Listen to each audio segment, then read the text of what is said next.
तडजोड फिडजोड काही नाही. 54 लाख नोंदी आता त्याचे प्रमाणपत्र का दिले नाही ते लगेच द्या, परिवाराला द्या. एकूण आकडा किती होतोय आणि सगळे सोयऱ्यांचा मग कायदा करा, मग मराठ्यांचं आंदोलन यशस्वी किती काळ जाईल? परिपूर्ण. त्याला काय एका दिवसात होऊ शकतं करायचं म्हणल्यावर. गाव लेवल एका दिवसात होऊ शकतं.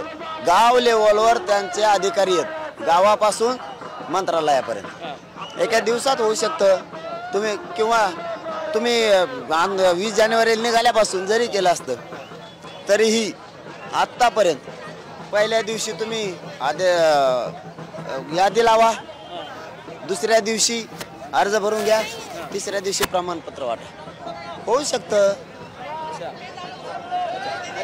तो मुद्द्यावर तुम्ही ठाम आहात की जोपर्यंत प्रमाणपत्र दिलं जाणार नाही सगळ्यांना तोपर्यंत मागे हटणार. समाजाचं कल्याणच भाऊ माझ्या त्याच्या मला समाजापेक्षा मोठं काय नाही. माझा समाज लय दिवसांनी एक झालेला आहे. मला समाजाचा विश्वास गमात नाही. माझा समाज मला फुटू बी द्यायचा नाही. म्हणजे चर्चेचा हा शेवटचाच मुद्दा आहे. आमच्यावरती येणारे संकट इथून पुढचे सुद्धा हे एकजुटीमुळे टाळणार आहे. आरक्षण तर हा विषयच आहे, परंतु आणखीन गंभीर विषय आहेत खूप काही. हा, तेही समाजाच्या पुढच्या काळात आमची एकजूट कामाला येणार आहे.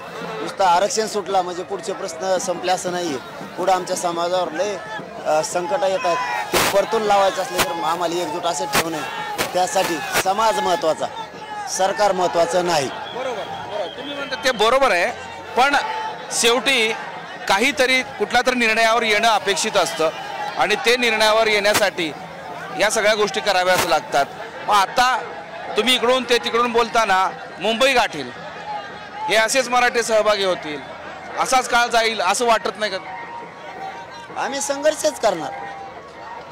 वेळ जाऊ काय होऊ, जातीला द्यायचं म्हणलं तर आम्हाला पूर्ण वेळ काम करावंच लागणार. पूर्ण वेळ काम नाही केलं समाज कसा मोठा व्हायचा? संघर्ष हा करावा लागणार आहे. त्यामुळं आम्ही सगळी तयारी ठेवली. आता मरणाची सुद्धा ठेवली, याच्यापेक्षा काय ठेवायची? सरकारला मारायचं, माझा जर बळी द्यायचा आहे किंवा त्यांना घ्यायचा आहे तर मी द्यायला तयार आहे.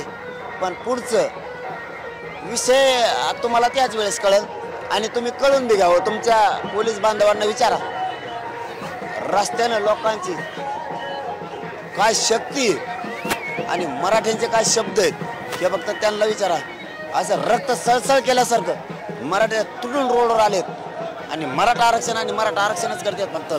बाकी नेता पक्ष काहीच दिसायला त्यांना तयार नाही.